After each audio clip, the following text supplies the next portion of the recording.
Is the Five Eye Visions channel where we talk about life through the scope of a young black man. And today's episode, I wanted to speak about LeBron, his socio-political activism, a little bit related to his legacy, but also more so about Billy Porter, just providing him with a very bad look. Okay, so to start things off, let's just get to the whole situation of things. So this is the video from the Democratic National Convention, and this is a picture of LeBron and what I assume to be the state of Louisiana. I really can't tell what this is here. This almost looks like a cowboy boot. I don't know what LeBron has going on. He looks like he has the Omnitrix on top of his head. But anyways, this is I think the video to open the convention. I don't know, but this is Billy Porter. I don't know who this white guy is. But they're playing a very familiar song. I can't even. I don't know. It goes ding ding, whatever the song is. Anyways, I'm not gonna play it because of YouTube's whole thing with music and stuff. But this is essentially what it is. Yeah, it's really it's something. It's cheap. It's taking itself too seriously. This guy Billy Porter, I really don't understand what people like about him. He doesn't have any personality, and to be quite frank, he's the kind of like the gay black friend that some people have, where it's like he tries to be so overly feminine and extra. It's just like the way he acts. It just makes you look at him like, I mean, we know you're gay and all, but you don't. Why do you have to like be so energetic? I mean, you're still a guy, whatever you're considered these days. I mean, you're still an adult, okay? How about that? You're not saying you're a kid, so whatever you are, just look at him. Look at his face. Look, he looks like he's doing a comedy show. This looks like if Kevin Hart was like 1 inch taller and gay, this is exactly what he'd be acting like. Like, it's just, this is ridiculous. So anyways, yes. So let's get back to the subject at hand. Here's LeBron. We can go over the symbolism of his posing near LeBron like that. I'm pretty sure Billy Porter would kiss LeBron on the cheek. I'm pretty sure he liked this part of the edit. It's almost like he might be speaking into LeBron's ear. Like he's the enabler. You see this part? That almost looks like it's extending outwards. But anyway. So, there's that. And there's LeBron. So as most people know, LeBron's actually a pretty nice guy. He did open up school for some kids. Those kids are probably going to go on to do really great things with the opportunity he's given them. So definitely got commended for that.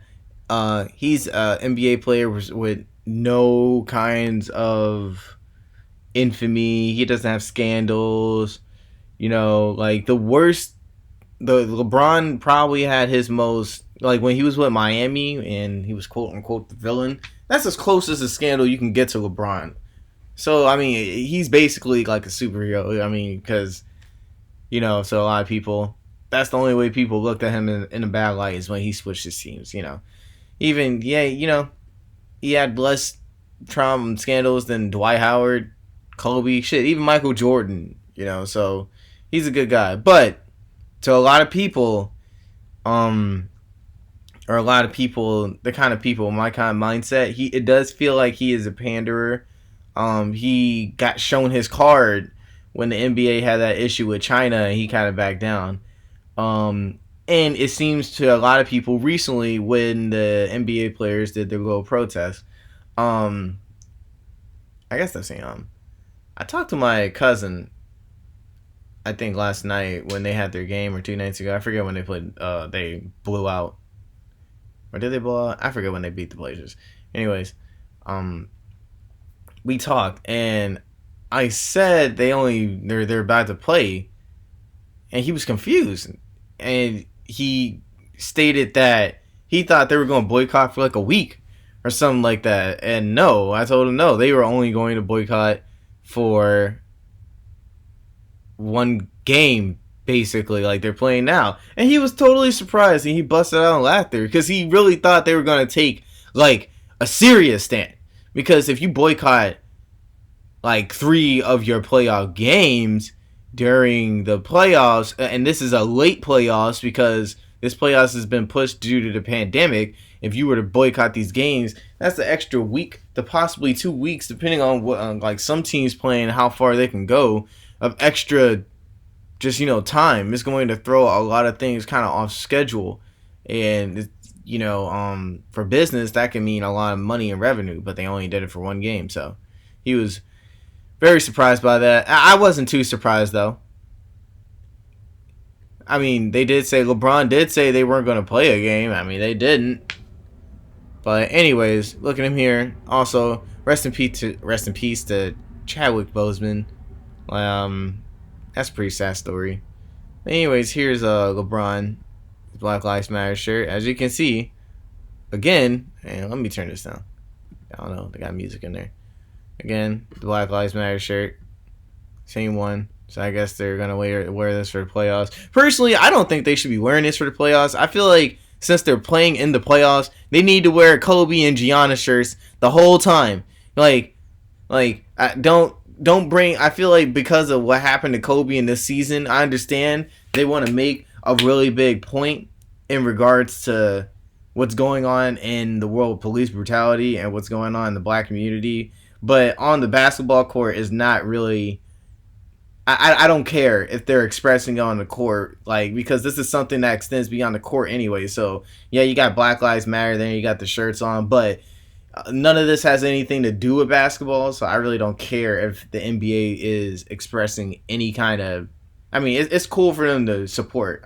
Whatever, but I feel like what happened to Kobe, the Lakers organization, and what you guys are going for, I honestly feel it was like. They got the Kobe patches and the Gianna patches, but it's just like you already decided to wear the Black Mamba jerseys around earlier than you expected. I mean, than most people expected. I was just assuming 8/24 day. Of course, you break it out. Well, just have shit dedicated to him. That has to do with basketball. Keep the story about that, okay? Because you guys are entertainers. Your whole point is to entertain. I feel like if you guys are going to play again, you might as well do that. I feel like the very fact that you are playing means now is definitely not the time for all the Black Lives Matter stuff or whatever, because you guys are basically saying we need the owners and everything and all. But that's another video for another day. So let's go to the actual video here now and play this. And LeBron, yes, peace out to him. And wait, well, hold on a second. I'm kind of wondering what are the meaning of this? I get that one. Okay. Pointing at the sky. I don't get what that was. Is he trying to perform a cartoon? And he did that. But I'm really sure, what was that for? What was this for? Don't even know. But anyways, he's still the way he's looking at the camera, he definitely knows he's trying to do something. He's trying to get some kind of point across. And all this framing. I think LeBron may be getting a bit ahead of himself. From what I've heard, when the NBPA got together, apparently LeBron was quiet. And I've also heard of Michael Jordan actually being more vocal and also speaking his pieces and getting some points across to the owners or whatever. And I feel like LeBron is probably trying to take I think he would like to pull a Kaepernick around here. I mean, kind of, if you just look back at the video, of course, it's just like he's got the fist. He's the only one that got the fist up. My boy Quinn just kind of next to LeBron. Again. Huh. And actually in the video, you can see he's got Quinn next to him again. I wonder if LeBron's making him like a protege or something, or maybe that's just like a ritual. I don't know what they'd be doing. But anyways, I think he's self-aggrandizing himself. For him not to say anything, if that report is true, it speaks it speaks more for LeBron than him actually talking, because between this and what happened with the China fiasco, LeBron does not know how to really speak for himself on these issues, but it feels like he wants to be the face of it. And Billy Porter, I feel like it sums it up. It kind of just, if you look at this image, it's like LeBron's kind of, to me, in the eyes of people who really understand, not the local, the eyes of people who really kind of understand everything, or at least most of everything that's going on in this world today. You can just see it right here in this framing. Billy Porter is a really bad look for LeBron, and this is something I see now. This video was, it was released a couple weeks ago on the 18th, and so I didn't see too many people. I mean, people made their videos about it, but I felt like this one scene here just really said a lot to me about what's going on with LeBron and kind of like the legacy he's now trying to leave. He is going a bit with his liberal phase. This is what it sums up to really. And honestly, they kind of making Billy look bigger than LeBron. Think about it. Just think about it. This nigga's Billy is here. He's standing up, and the whole song is basically about standing up to whatever's going on in the world that white people kind of like see from an outside lens while being in it. I know they're confused. And LeBron is just kneeling. And I feel some kind of way about the knee for like, now that's supposed to be, they're turning that into an image of like black justice, or like this is a black thing. The knee, Colin Kaepernick's knee. It's like one minute it's T-bowing. The white people, some shit like that is just T-bowing. So they'll never take that serious. But it's kind of funny for me. It's like, it was that, then Colin Kaepernick took his knee. Now that's like a black image. But, like TDE said, are you going to live on your knees or die on your feet? I'm telling you, man, that's how they propagandize you, indoctrination. It could be something as simple as just this kind of imagery. And LeBron's over his head. He's in over his head. Another thing I want to say about LeBron as well. What is on his head?